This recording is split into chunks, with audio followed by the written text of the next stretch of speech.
2 a.m., middle-class suburban track, heavy eyelids, scratchy throat.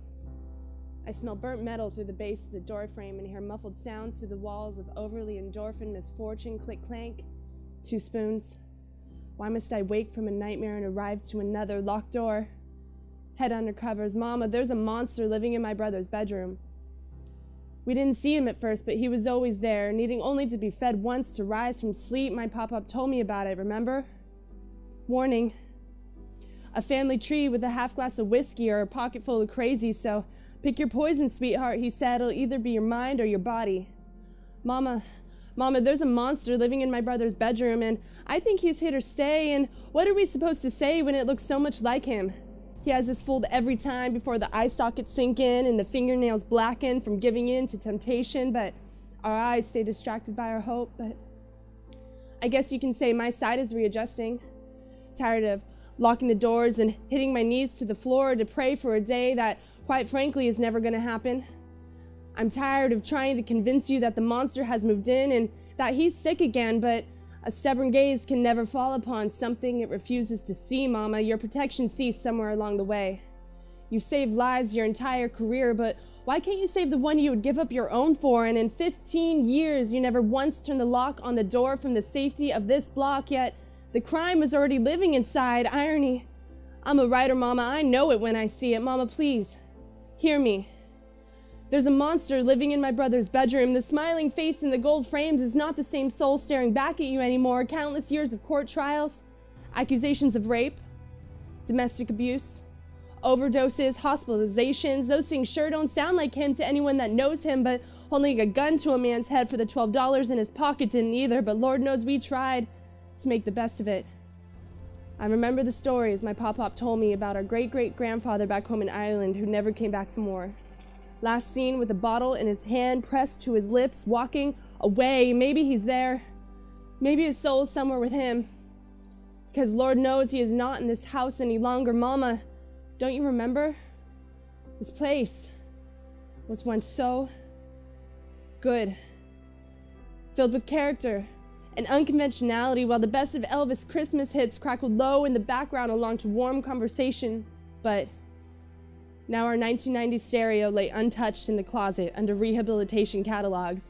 His basketball, it sits in the corner of the garage collecting dust, and I couldn't tell you his name, but when the devil came, he stayed, and I have seen him take his soul faster than he could say, I think I may need help. Faster than you could say full ride scholarship, faster than you could speak any synonym for the way the light has left his sea glass green eyes that once sparkled when he made us all laugh. Let me know what you find, because I still have no words for that. Tell me, have you ever seen a man die 5 times over?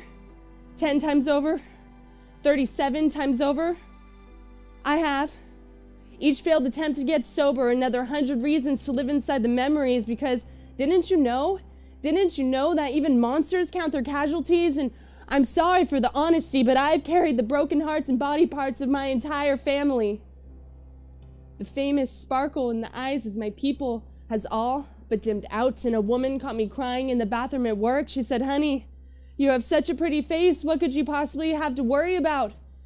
And I know she meant it as a compliment, but it didn't feel like one, because she said it as if appearance were truth, as if the way I line my lips determines how much safety I'm able to speak of, as if the roses on the outside of a house make up for the carpets being bloodstained and the doors being ripped off their frames. So tell me, what do you do when a home crumbles but the house still stands? In these past 9 years, I've come to the conclusion that home is a pair of hands.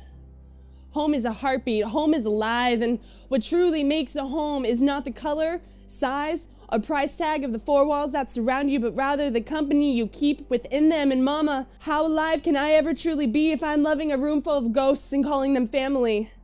So I guess that means I'm leaving. And I'll make my own. I'll fill the missing pieces of my soul back up with people who actually want to learn and grow. So I'll take my sister with me when I go, and there are so many lessons of this life that I cannot yet claim to know, but of this I am certain. I ate my cereal with a fork for the last time this morning, went looking for a hairbrush and found a syringe for the final time this afternoon, and I will be damned if I lock my bedroom door again this evening, because I cannot physically, mentally or emotionally withstand another day of walking outside in the morning wearing his Ane chips as earrings. They all hurry to lock their doors, shuffle the kids into the car. It's like they see right through me, and I am labeled a child of grief before I even take a sip of my fucking coffee, and I will live like this no longer. And I know I am strong enough to do this life alone if I have to, because I am my mother's daughter. I was born with freckles on my face and fire in my blood, and when was the last time you seen fire feel ashamed of the suburb fireplace in which your embers were sparked from?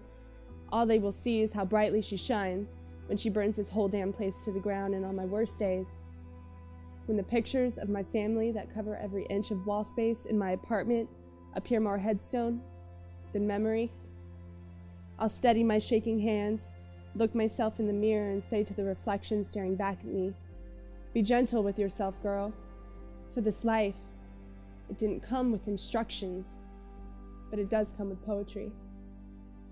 Mama, there was a monster living in my brother's bedroom, but my address has changed now. My address has changed now, and I'll help you repaint.